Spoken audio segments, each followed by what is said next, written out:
کرنا، باران رحمت کا نزول سے دل چھوٹا مت کرنا۔ بزرگوں نے فرمایا جب کسی نیک کام پر بارش ہو جائے سمجھ دو کہ وہ کام اللہ نے تمہارا قبول کر لیا ہے۔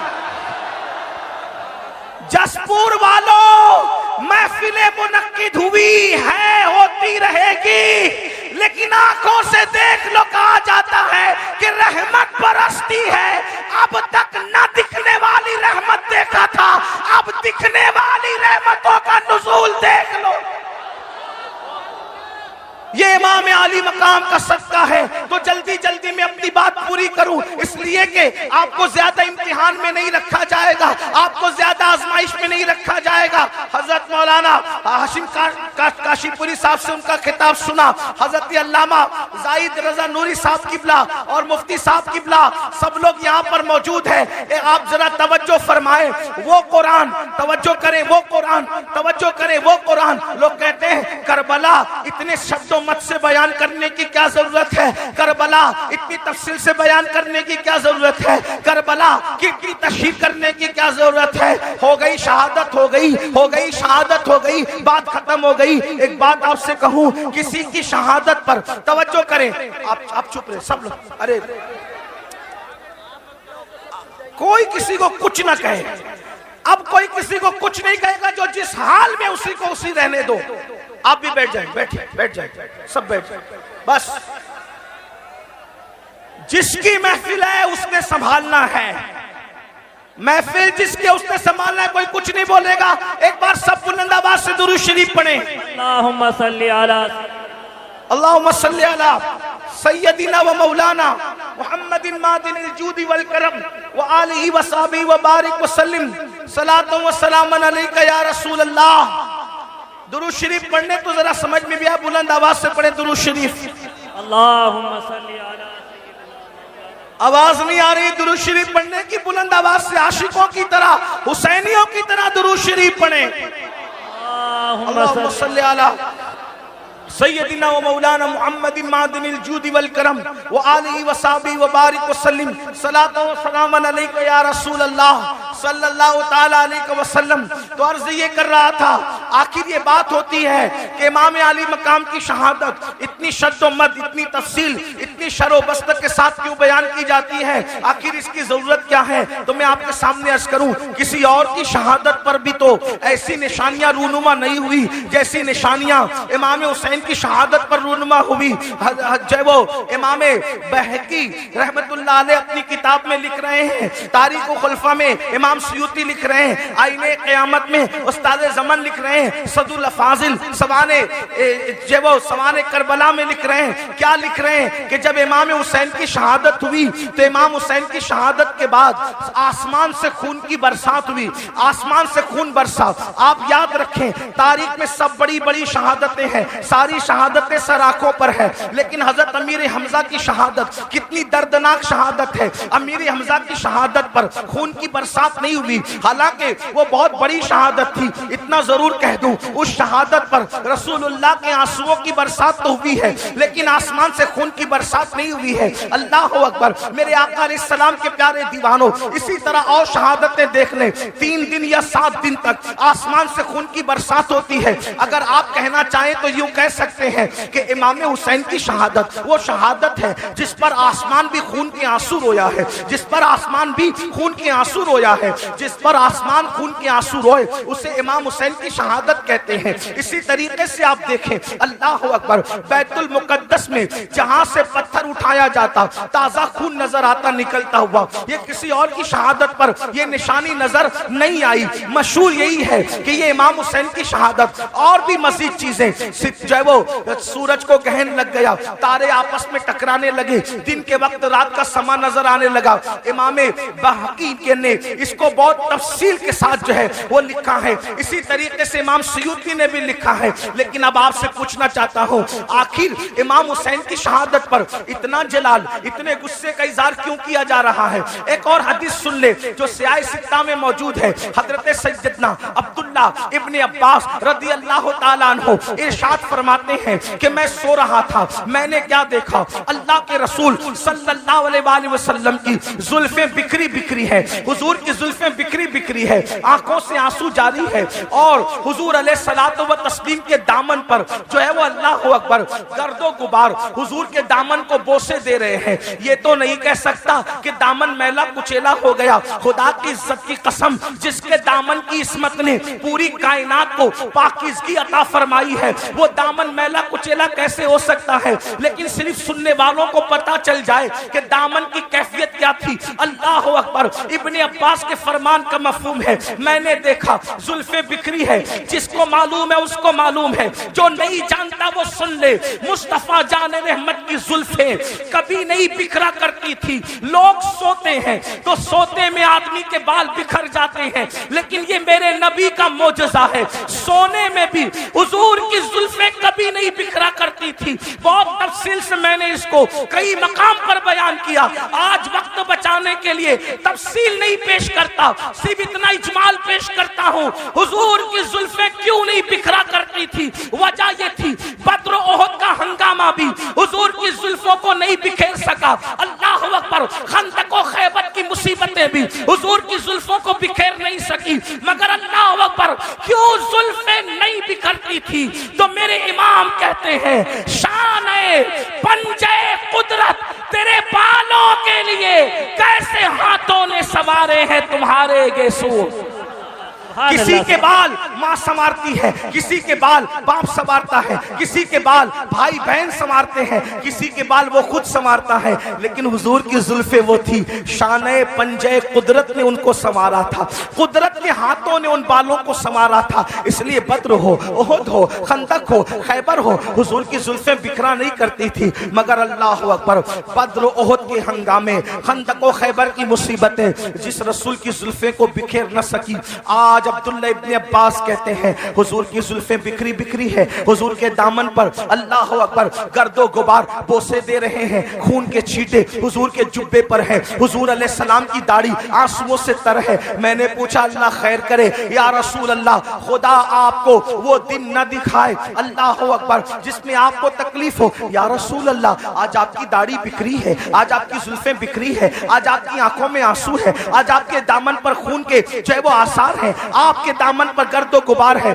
یا رسول اللہ وجہ کیا ہے؟ تو حضور علیہ السلام کے ہاتھ میں ایک بوتل تھی, حضور نے وہ بوتل دکھائی اور بوتل دکھا کر کے فرمایا, عبداللہ صبح سے لے کر اب تک میں حسین کے مقتل میں تھا, عبداللہ صبح سے لے کر اب تک میں حسین کے مقتل میں تھا, حسین کی قتل گاہ میں تھا, حسین اور اس کے ساتھیوں کا خون اٹھا اٹھا کر کے اس شیشی میں, اس بوتل میں جمع کر رہا تھا. عبداللہ ابن عباس کہتے ہیں جب میں خواب سے بیدار ہوا تو میں نے دن تاریخ کو نوٹ کر لیا, اور جب امام حسین کی شہادت کی خبر آئی تب پتا چلا کہ جس وقت میں خواب دیکھ رہا تھا اسی وقت امام علی مقام کی شہادت ہوئی تھی. ایسا ہی خواب سیدہ ام المومنین ام سلمہ بھی بیان کرتی ہے. میرے آقا علیہ السلام کے دیوانوں, کیا کسی کی شہادت کے موقع پر حضور اس طرح خون سمیٹتے نظر آئے؟ کیا کسی کی شہادت کے موقع پر اس طرح زلفیں بکھرتی نظر آئی؟ کسی کی شہادت کے موقع پر اس طرح داڑھی بکھرتی نظر آئی؟ ایسا کیوں ہوا؟ اور یاد رکھنا, پھر شہادت گاہ بھی گھر کے قریب نہیں ہے, شہادت گاہ بھی گھر کے قریب نہیں ہے, بہت دور لایا جاتا ہے, میدان میں ٹھہرایا جاتا ہے, 22,000 کے لشکر کو 72 سے مقابلہ کروایا جاتا ہے, اور 3 دن بھوکا پیاسا رکھ کر کے دردناک انداز میں شہادت ہوتی ہے. وجہ کیا تھی؟ میں فلسفہ شہادت نہیں بیان کر رہا ہوں, صرف اپنے جوانوں کی توجہ چاہتا ہوں.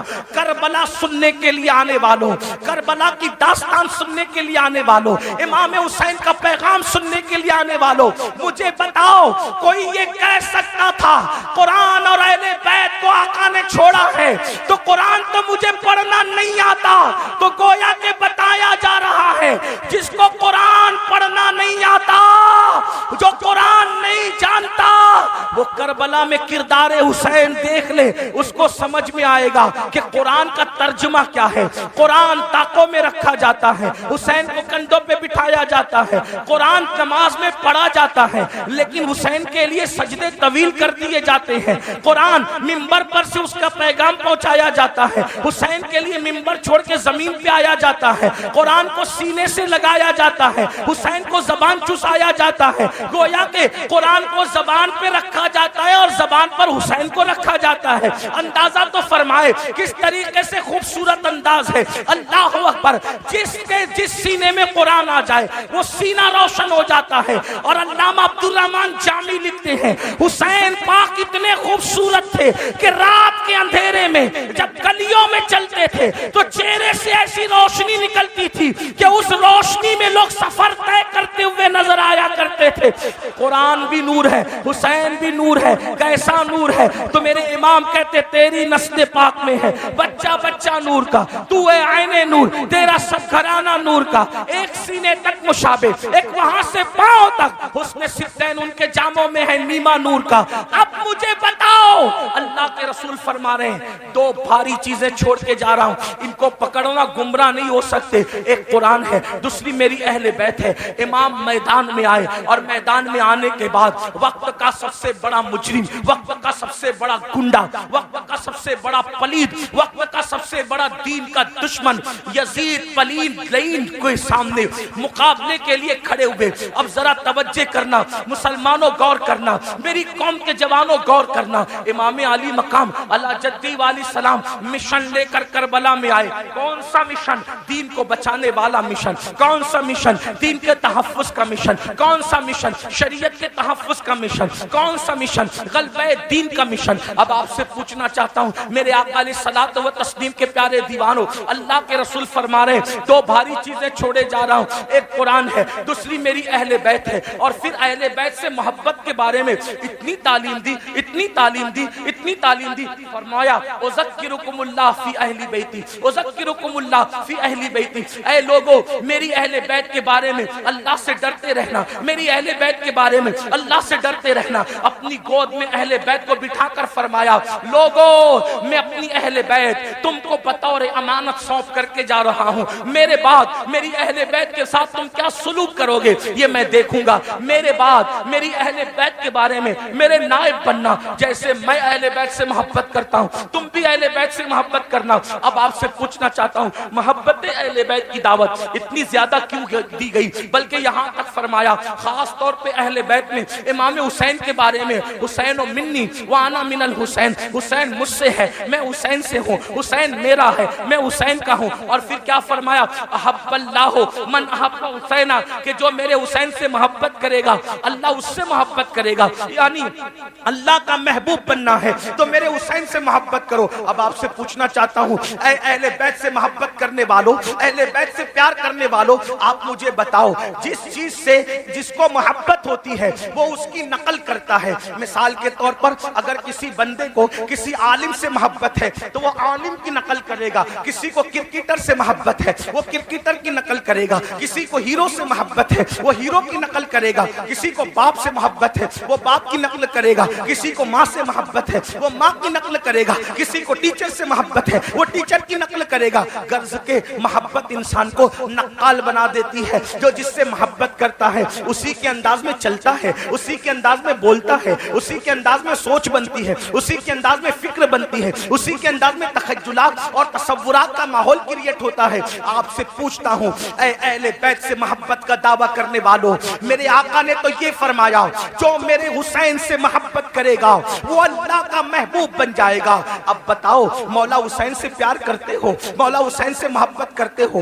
یقین جانے پوری دنیا کے اندر انسان امام علی مقام سے محبت کا بڑا دعویٰ کرتا ہے, لیکن ایک چیز تم سے پوچھنا چاہتا ہوں ہزاروں کے اس مجمع میں اے عاشقان رسول, اے عاشقان حسین, مجھے بتاؤ جس چیز سے امام حسین نے نفرت کی ہے آخر ہماری زندگی کے اندر وہ چیزیں کیوں نظر آتی ہے؟ جس چیز سے امام حسین نے نفرت کی ہے، آج وہ ہماری زندگی میں کیوں ہے، وہ ہمارے معاشرے میں کیوں ہے، وہ ہمارے سماج میں کیوں ہے؟ آپ کہیں گے کون سی چیز سے نفرت کی ہے اور کون سی چیز ہمارے معاشرے میں اور سماج میں موجود ہے؟ آئیے میں آپ کو بتاؤں، کچھ چیزیں میں گناتا ہوں، اس کے بعد ہم خود ہی سوچیں گے، زیادہ دیر تک آپ کا امتحان نہیں لوں گا، لیکن توجہ کرنا، اے امام حسین کے نام پر اس محفل میں آنے والوں، کھڑے رہ کر بیٹھ کر کے تکلیف میں گفتگو سننے والوں، یاد رکھنا امام سے سچی محبت کر لو، کیونکہ امام کی محبت کا صلہ کیا ہے؟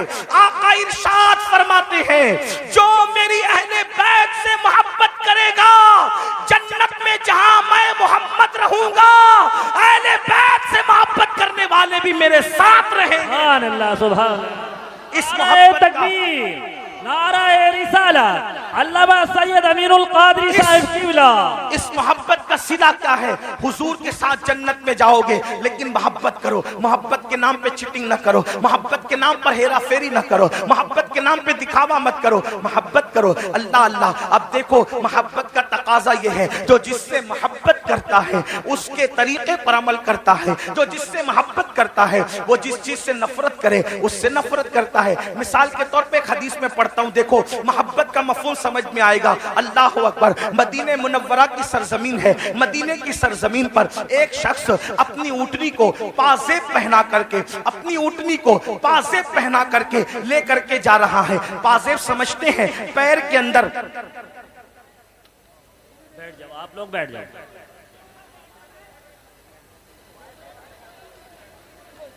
پیر کے اندر جو گھنگرو باندھے جاتے ہیں اس کو پازیب کہتے ہیں۔ پازیب کس کو پہنا کے لے جا رہا ہے؟ اونٹنی کو۔ توجہ کرنا، مائیں اور بہنیں بھی موجود ہیں، ان کی بھی توجہ۔ اونٹنی کو پازیب پہنا کر لے جا رہا ہے، چھم چھم کی آواز اونٹنی کے پیر میں بندھے ہوئے پازیب اور گھنگرو سے آ رہی ہے۔ ام المومنین سیدہ عائشہ صدیقہ نے جیسے ہی گھنگرو کی اور پازیب کی آواز سنی، فوراً کان پر ہاتھ رکھ لیے اور اپنی کنیز سے کہا جاؤ اس اونٹنی والے کو میرا نام کہنا اور میرا نام لے کر کے کہنا خبردار اونٹنی روک دے۔ جب اونٹنی وہ روک دے میرے نام سے تو اس سے کہنا پازیب اتار دے، اور پازیب اتارنے کے بعد اس کو کہنا جس آواز کو اللہ کے رسول نے ناپسند کیا ہے اس آواز کو عائشہ کبھی پسند نہیں کر سکتی۔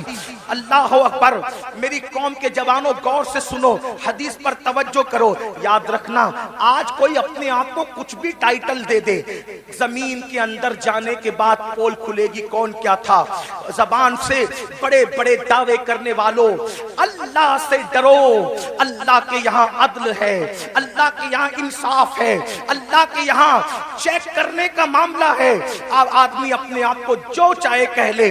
اللہ اکبر، اونٹ کے پیر میں پازیب بندے ہیں، ان پازیب کے بارے میں ام المومنین نے کان پر ہاتھ رکھ لیا۔ کنیز جاتی ہے، جا کر کے اس اونٹنی والے سے کہتی ہے اے اونٹنی والے، اے شتربان، یاد رکھ ام المومنین کا حکم ہے اونٹنی کو روک دے اور پازیب نکال دے۔ اما جان کا حکم کون ٹال سکتا تھا؟ اس نے فوراً اونٹنی روک دی۔ اونٹنی روکنے کے بعد پازیب نکال دیے۔ نکالنے کے بعد آیا ام المومنین کے پاس، اما جان آپ نے پازیب نکالنے کا حکم دیا۔ ام المومنین کہتی ہے اے شتربان، اے اونٹ چرانے والے، جس آواز کو میرے محبوب نے ناپسند کیا ہے اس آواز کو میں کیسے پسند کر سکتی ہوں؟ جو آواز میرے محبوب کو تکلیف پہنچاتی تھی اس آواز کو میں کیسے پسند کر سکتی ہوں؟ اس لیے پازیب میں گھنگرو نہ ڈال اور اس کو اونٹ کے پیر میں نہ ڈال۔ تو وہ کتنی سادگی سے کہتا ہے، دیکھو لوگ کتنے سادہ ہوتے ہیں، بڑی سادگی سے کہتا ہے اما جان یہ اونٹنی تو جانور ہے،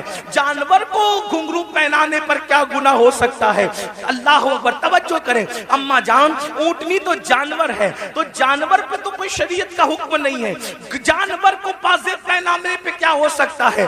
ام المومنین کا جواب سنو، فرماتی ہے نادان، اونٹنی تو جانور ہے جانور، مگر تو جانور نہیں ہے، تو انسان ہے۔ جس چیز کو ہمارے محبوب نے ناپسند کیا ہے محبت کا تقاضا ہے کہ اس چیز کو ہم بھی ناپسند کریں۔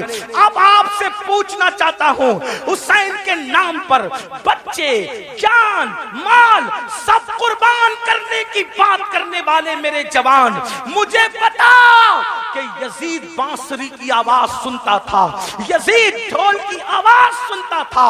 مولا حسین اس غیرت کے ساتھ آئے تھے کہ جو آواز موسیقی اور میوزک کی میرے نانا کو ناپسند تھی، یزید پرموٹ کر رہا ہے، حسین نے اس کو ناپسند کرتے ہوئے اس آواز کے خلاف احتجاج ریکارڈ کرایا، احتجاج درج کرایا، گھر کے گھر لٹایا۔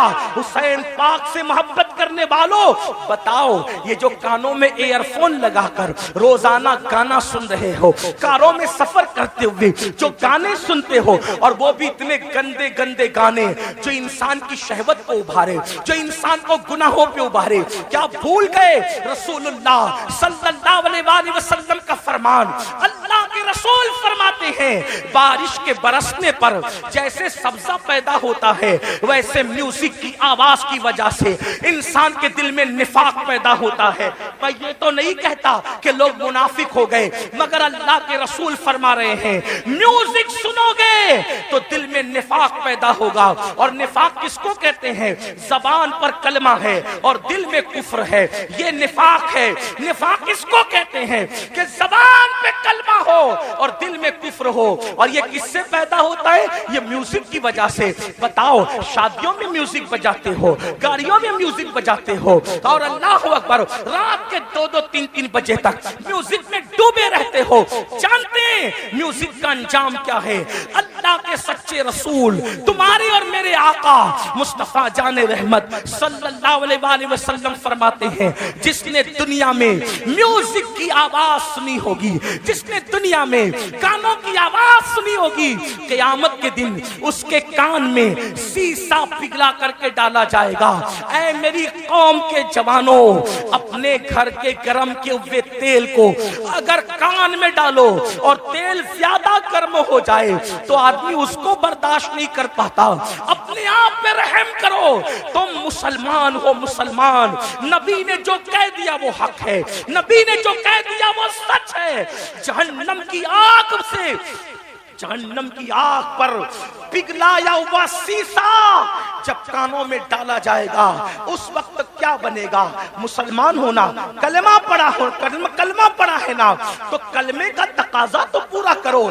یزید اور حسین میں فرق کیا ہے؟ یزید کلمہ پڑھ کے کہہ رہا ہے سب چلتا ہے، اور حسین کی فکر یہ ہے سب نہیں چلے گا، صرف میرے نانا کی شریعت چلے گی۔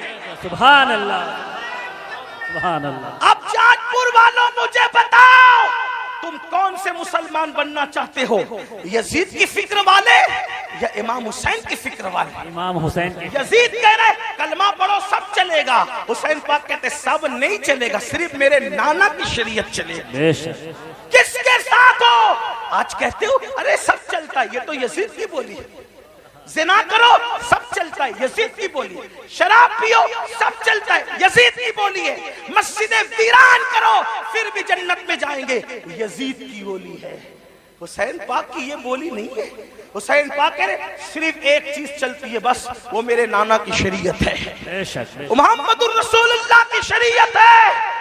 آؤ، برداشت نہیں کر سکتا کوئی بھی اللہ کے عذاب۔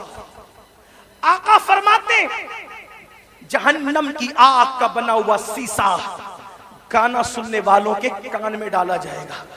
اور ایک بات آپ کو کہوں، آج پوری دنیا میں اگر توجہ ہے، آپ شور نہیں کر رہے تو میری بات پہ توجہ، جو شور کر رہے انہیں کرنے دے۔ میں تو اتنا ہی کہوں گا کہ امام حسین کی محفل ہے، اللہ کی عطا سے حسین دیکھ رہے ہیں کون چپ ہے، کون سن رہا ہے، کون شور کر رہا ہے، بات اپنی اپنی۔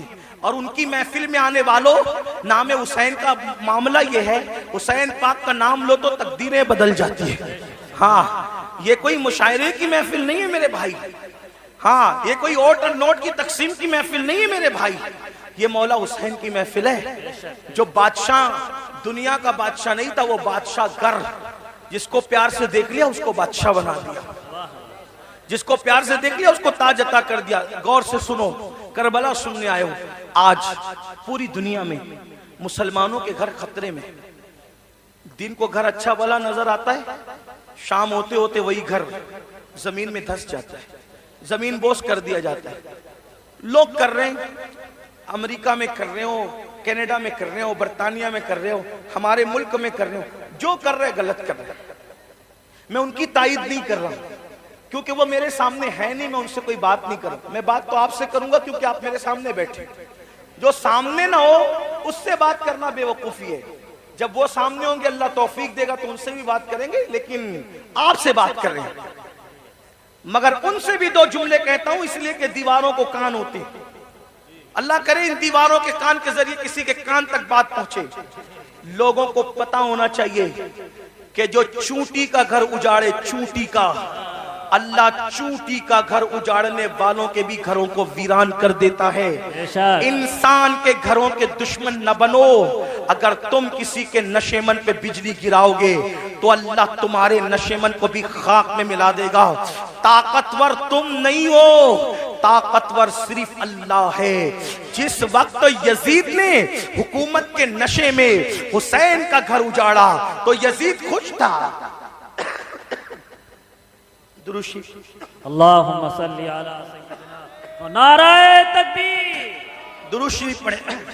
اللہم صلی علی سیدنا و مولانا محمد معدن الجود والکرم وآلہ وصحبہ وبارک وسلم صلاۃ و سلام علیکہ یا رسول اللہ.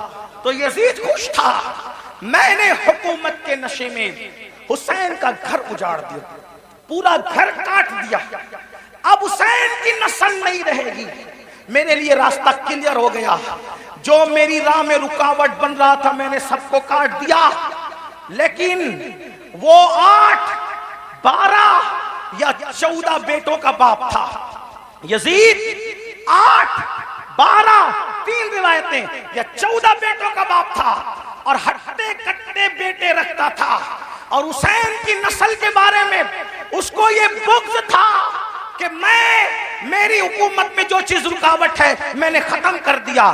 مگر قدرت نے بتایا یزید تو طاقتور نہیں ہے، طاقتور اللہ ہے.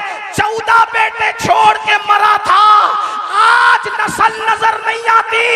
حسین ایک بیمار چھوڑ کے گئے، کوئی محلہ نظر نہیں آتا جہاں حسین کی اولاد موجود نہ. سبحان اللہ، سبحان. نعرہ تکبیر، نعرہ رسالت. شہدائے کربلا کانفرنس سرزمین جسپور.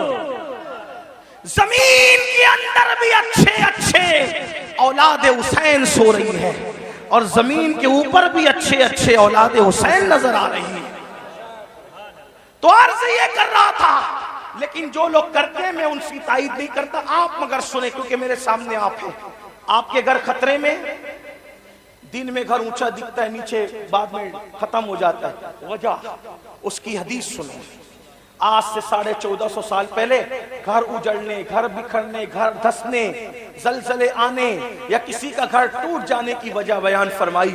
اللہ کے رسول علیہ السلام فرماتے ہیں جب تم گانے، میوزک اور شراب میں ڈوب جاؤ گے، یہ میں نہیں کہہ رہا ہوں، اللہ کے رسول فرما رہے ہیں، جس کو علامہ ابن الجوزی نے نقل کیا ہے. توجہ کرنا، آقا ارشاد فرماتے ہیں کہ جب تم گانے اور میوزک کے اندر اور شراب کے اندر ڈوب جاؤ گے تو اللہ راتوں رات تمہارے گھروں کو زمین میں دھسا دے گا. راتوں رات تمہارے گھر زمین میں دھس جائیں.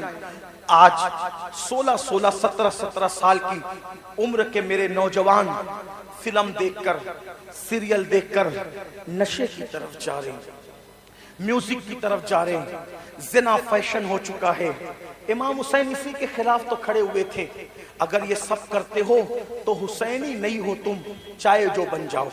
میں کسی ایک کو نہیں کہہ رہا ہوں، اپنے آپ میں ڈوب کر سوچو. اگر مسجد کو تم نے ویران کر دیا، اللہ کے گھر کو ویران کر دیا، فجر کی نماز میں سوتے پڑے ہو، تو آپ 7 سمندروں کا بھی شربت بنا لو. توجہ کرنا، لوگوں کو میرے جملے تلخ لگتے ہیں لیکن کوئی کچھ کہے میرے بارے میں حقیقت ہے، 7 سمندروں کا شربت بنا لو، امام حسین کے نام پہ بانٹ دو، لیکن اگر تم دین مٹاؤ گے اور شربت بناؤ گے تو امام حسین اس شربت کو قبول نہیں کریں گے، بلکہ اس شربت کو تمہارے منہ پہ مار دیا جائے گا۔ لیکن اگر تم نے بالفرض ساری زندگی شربت بنایا بھی نہیں، شربت پلایا بھی نہیں، حتیٰ کہ شربت کا نام بھی نہیں لیا، لیکن امام حسین جس دین کو بچانے چلے تھے، اگر اس دین کی حفاظت کے لیے تم نے قربانی دی تو امام حسین قیامت میں تمہیں سینے سے لگائیں گے۔ میرے عزیز، میرے بھائی، آؤ امام حسین کے مشن کی طرف توجہ کریں۔ تو عرض یہ کر رہا تھا، آج کل 16 17 سال کی عمر کے میرے نوجوان اسی طرح شراب کی طرف، زنا کی طرف، جرائم کی طرف، میوزک اور گانوں کی طرف جا رہے ہیں، مسجدوں کو ویران کر چکے ہیں۔ میرے عزیز بھائی، اللہ کے عذاب کو دعوت نہ دے، اللہ کے غضب کو دعوت نہ دے۔ یہ جو آپ سوچتے ہیں نا کہ ہم لوگ کچھ بھی کریں گے جنت میں چلے جائیں گے، ہم کچھ بھی کریں گے ہم آخرت میں کامیاب ہو جائیں گے، میرے بھائی، میرے عزیز، یہ دنیا ہے، دنیا، یہ دنیا مکار ہے، یہ دنیا غدار ہے، یہ دنیا بے وفا ہے۔ اس دنیا سے دل نہ لگا، تو کچھ بھی کمائے گا، تو کچھ بھی کمائے گا، تو کتنا بھی جمائے گا، مگر یاد رکھنا اگر تو نے آخرت کی تیاری نہ کی، اگر تم نے آخرت کی تیاری نہ کی، سب دنیا ہی کے اندر دھرا کے دھرا رہ جائے گا۔ قرآن کہتا ہے لا تنسا نصیبک من الدنیا، دنیا سے اپنے نصیب کا مت بھول۔ میرے بھائی، کیا تو میرے آقا کی وہ حدیث بھول چکا ہے؟ اللہ کے رسول نے فرمایا جس نے دنیا کے اندر شراب کا صرف ایک گھونٹ پیا ہوگا، جب وہ مر کے قبر میں جائے گا تو اس کا منہ سور کی طرح کر دیا جائے گا یا بندر کی طرح کر دیا جائے گا۔ آؤ میرے بھائیوں، ایک بزرگ کے ہاتھ پر ایک کفن چور نے توبہ کی تھی۔ اللہ اکبر، دل کے کانوں سے سن لینا، ایک کفن چور نے ایک بزرگ کے ہاتھ پہ توبہ کی تھی۔ اس بزرگ نے اس کفن چور کو توبہ کروائی، اور توبہ کروانے کے بعد کفن چور سے پوچھا، اے کفن چور، اب تو میرے ہاتھ پہ توبہ کر چکا ہے، تو نے کتنے کفن چرائے؟ اس نے کہا حضور، میں نے تو ہزاروں مردوں کو ننگا کیا، ان کے کفن چرائے۔ مسلمانوں کے کفن چرائے؟ جی مسلمانوں کے کفن چرائے۔ تو اس بزرگ نے کہا سچ سچ بتانا اے کفن چور، سچ سچ بتانا کہ تو نے جب مردوں کے کفن چرائے تو کتنے مردے تھے جن کے چہرے مرنے کے بعد قبر میں قبلے کی طرف تھے؟ دھیان سے سننا، توجہ سے سننا، تھوڑا ممبر والوں سے بھی توجہ چاہتا ہوں، بات نہ کریں، بہت نوازش ہوگی آپ کی، میں آپ کی معلومات میں اضافہ نہیں کر سکتا لیکن آپ کی دعائیں ضرور لے سکتا ہوں، آپ کی بھی توجہ چاہتا ہوں، میری بات غور سے سنیں، میں اینڈ کی طرف بات کو لے کر کے جا رہا ہوں، دھیان سے سنو۔ کفن چور سے بزرگ نے پوچھا تو نے ہزاروں مسلمانوں کے کفن چرائے، یہ بتا کتنے مسلمان تھے جن کے چہرے قبلے کی طرف تھے اور کتنے مسلمان تھے جن کے چہرے قبلے سے پھرے ہوئے تھے؟ تو اس نے کہا حضرت اللہ کی قسم کھا کے کہتا ہوں اب تو میں آپ کے ہاتھ پہ توبہ کر کے نیک بن چکا ہوں، اگر میں نے 100 مردوں کی لاش کو کھولا، 100 مردوں کی قبروں کو کھولا اور ان کی لاش کو میں نے ننگا کیا تو 100 مردوں میں سے 99 مسلمان ایسے تھے جن کے چہرے قبلے سے پھرے ہوئے تھے، 100 مردوں میں سے 99 مردے ایسے تھے جن کے چہرے قبلے سے پھرے ہوئے تھے۔ ایک مسلمان ملتا تھا 100 میں ایک جس کا چہرہ قبلے کی طرف ہوتا تھا۔ اس بزرگ نے اپنے پیر و مرشد کو خط لکھا، حضور یہ بتائیں، اللہ اکبر، حضور یہ بتائیں کہ مرنے کے بعد لوگوں کے چہرے قبروں میں کیوں پھر جاتے ہیں؟ بزرگ نے لکھا بیٹا، جو لوگ دنیا میں رسول اللہ کی سنت سے منہ پھیر لیتے ہیں، جو لوگ دنیا میں رسول اللہ کی سنت سے منہ پھیر لیتے ہیں، مرنے کے بعد ان کے چہرے قبلے کی طرف نہیں ہوتے۔ اے میری قوم کے جوانوں، کیا ڈر نہیں لگتا؟ کیا قبر میں نہیں جانا؟ کیا اللہ کو منہ نہیں دکھانا؟ جو سنت سے منہ پھیر لے قبر میں اس کا چہرہ قبلے کی طرف نہیں ہوگا۔ ہم نے تو فرض سے منہ پھیرا ہے، ہم نے تو فرائض سے منہ پھیرا ہے، اللہ اکبر، نماز چھوٹ رہی ہے، ماتھے پر شکن تک نہیں ہے، اللہ اکبر، سود کے دھندے کر رہے ہیں، حرام کاروبار کر رہے ہیں، ماتھے پہ شکن تک نہیں ہے، جھوٹ بول رہے ہیں، میں یہ فرض ہے جھوٹ سے بچنا، جھوٹ سے بچنا فرض ہے۔ اللہ اکبر، جھوٹ بول رہے ہیں، ماتھے پر شکن تک نہیں ہے، ناپ تول میں کمی کر رہے ہیں، ماتھے پر شکن تک نہیں ہے، عورتوں پہ پاپ کی نظر ڈال رہے ہیں، ماتھے پر شکن تک نہیں ہے۔ کتنے جرائم کرو گے؟ کب تک جرائم کرو گے؟ کتنے گناہ کرو گے؟ کب تک گناہ کرو گے؟ اللہ بہت دن تک مہلت نہیں دے گا، یاد رکھنا۔ بھائی صاحب تھوڑا رحم فرما دے، ارے رحم کر دے، تھوڑا سن لے، بات ہٹ جائیں، چپ ہو جائیں سب لوگ، بات تو سنیں نا میرے بھائی، میں بات عرض کر رہا ہوں، آپ لوگ بات سنیں، مینجمنٹ آپ سب لوگ سن لیں گے، ایک بار آپ بھی بیٹھ جائیں، مہربانی کریں آپ بھی بیٹھ جائیں، سب بیٹھیں۔ یہ کیا تماشا لگا، اتنی بڑی محفل سجائی، اتنی اچھی محفل سجائی، اور آپ لوگ ہیں کہ کوئی، بھائی آپ بھی بیٹھ جائیں، اللہ رحم کرے، آپ بھی بیٹھ، کیوں بولتے ہیں بیٹھ جائیں، سب بیٹھیں، ارے سب بیٹھیں، آپ بھی بیٹھیں، ایک بار سب درود شریف پڑھیں۔ اللہم صلی علی سیدنا آپ مت بولیں بھائی، کسی کو مت بولیں، میں بول رہا ہوں، آپ درود شریف پڑھیں بھائی، درود شریف پڑھیں۔ اللہ رب محمد صلی اللہ علیہ وسلم نحن عباد محمد۔ یہ بیچ میں آپ جب بولتے ہو نا تو ذہن منتشر ہوتا ہے، چونکہ میں تقریر یاد کر کے نہیں آتا، دیکھو جو تقریر یاد کر کے آتے ہیں نا، آپ کچھ بھی کریں اس کو ڈسٹرب نہیں ہوگا، وہ یاد کر کے آپ پھٹافٹ بولتا رہے گا، لیکن میں نے یاد کر کے میں نے تقریر کبھی یاد نہیں کی، میں آپ کی توجہ کو دیکھ کر کے پھر اللہ تعالیٰ جو